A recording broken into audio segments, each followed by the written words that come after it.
नमस्कार।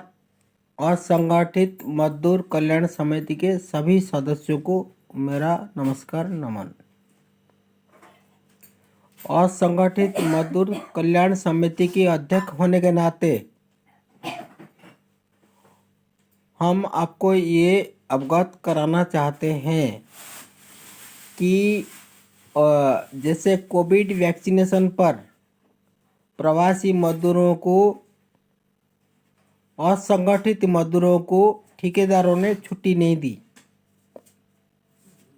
जे कोई ड्राइवर है, किसी घर का गाड़ी चला रहा है, कोई माली है, कहीं पेड़ पौधे लगा रहा है, कोई घर की सफाई कर्मचारी है, बिल्डिंग कंस्ट्रक्शन में काम करने वाला मजदूर है, झाड़ू पोछा लगाने वाले मजदूर है, उन लोगों को किसी ने छुट्टी नहीं दी। इस कारण से वो लोग वैक्सीनेशन नहीं करा पाए। उसमें गलती मजदूर की नहीं है, उनके आकाओं की है। सोसाइटियों में काम करने वाले, बिल्डिंग कंस्ट्रक्शन में मजदूरों के ठेकेदार सरकार की गाइडलाइंस को उल्लंघन किया, वैक्सीनेशन की उनको छुट्टी नहीं दी।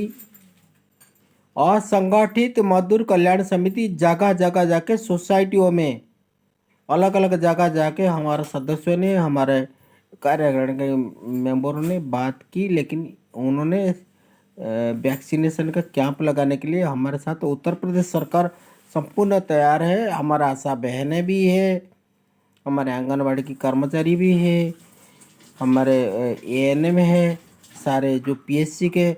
लेकिन ये लोग मजदूर आज इंजेक्शन लेगा, कल बुखार हो जाएगा, छुट्टी कर लेगा, इनका काम घटा।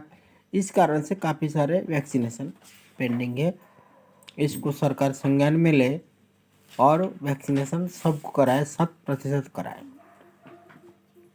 ये एक अलग पर इस पर भी चर्चा हुई है मेरठ मंडल में कि वैक्सीनेशन जो है हर असंगठित मजदूर, प्रवासी मजदूरों को होना चाहिए, क्योंकि हम असंगठित मजदूर कल्याण समिति के बारे में ही बात कर सकते हैं। सामान्य और बाकी आम समाज के लिए तो बहुत सारे नेता हैं। हम अपने बात कर सकते, हम अपने परिवार की बात कर सकते हैं। हमारा असंगठित मजदूर कल्याण समिति के जो भी सदस्य है वो हमारा परिवार है, हम उनकी हित की बात कर सकते हैं। एक और समस्या हो रही है राशन वितरण की। मेरठ मंडल में जितने भी कोटेदार हैं वो लोग राशन में कोटे में 1-1 किलो अनाज कम कर रहे हैं। उनका कहना यह है कि राज्य सरकार उनको ट्रांसपोर्ट का पैसा नहीं देता, लोडिंग अनलोडिंग का पैसा नहीं देता। इस कारण से वो लोग कोटेदार क्या करते हैं, लाभार्थी की राशन से 1-1 किलो कम अनाज करते हैं। तो इसका सत्यता कार्यकारिणी राज्यपाल महोदय या जिलापाल महोदय या मुख्यमंत्री से मांगता है कि आप इसको स्पष्ट कर दें कि जो राशन को, जो लाभार्थी है राशन लेंगे तो 1 किलो अनाज छोड़ेंगे, ताकि उनको ट्रांसपोर्ट और जो मैन पावर लगता है, लोडिंग अनलोडिंग जो भी, उसकी बाबत वो पैसा इनका कट रहा है। ये अगर एक बार स्पष्ट हो जाए तो हमें शिकायत करने का मौका न मिले। दूसरा, राशन का जो वितरण प्रणाली है इसमें एक पारदर्शिता नहीं है। 30 तारीख का आएगा, 31 तारीख को राशन कोटेदार डिक्लेयर कर देगा, भाई एक दिन राशन बंटेगी। एक कोटेदार के अंडर 800 से 1000 लाभार्थी होते हैं। 1000 लोगों को लाइन पे खड़ा करके बर्बरतापूर्ण आचरण नहीं होना चाहिए। उसमें प्रेग्नेंट लेडी होते हैं, उसमें वृद्ध होते हैं, और महिला ऐसे होते हैं जो छोटे छोटे बच्चों को गोदे में लिए होते हैं, और सुबह 5 बजे लाइन में लगते हैं, रात को 11 बजे राशन लेके जाते हैं। कई बार मशीन खराब हो जाता, राशन नहीं मिलता है। इसका भी समाधान होना चाहिए। इस बिंदु पर चर्चा हुई है मेरठ मंडल में। जो असंगठित मजदूर कल्याण समिति के सभा हुआ, इस बिंदु पर चर्चा हुई। कई बार ऐसा होता है, मान लीजिए कि मशीन खराब हो गया और सुबह कोई आया 5 बजे और रात को 9 बजे पता चला मशीन नहीं चल रहा है, तो उनकी पीड़ा को समझिए।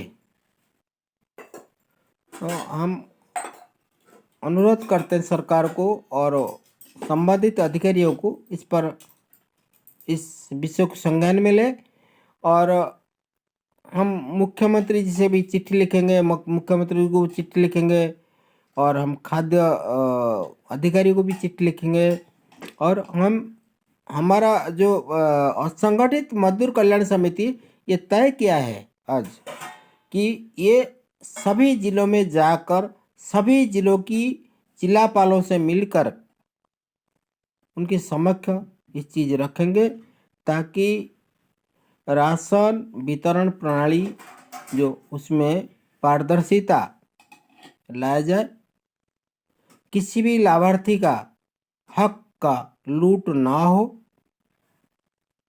और तीसरी बात यह है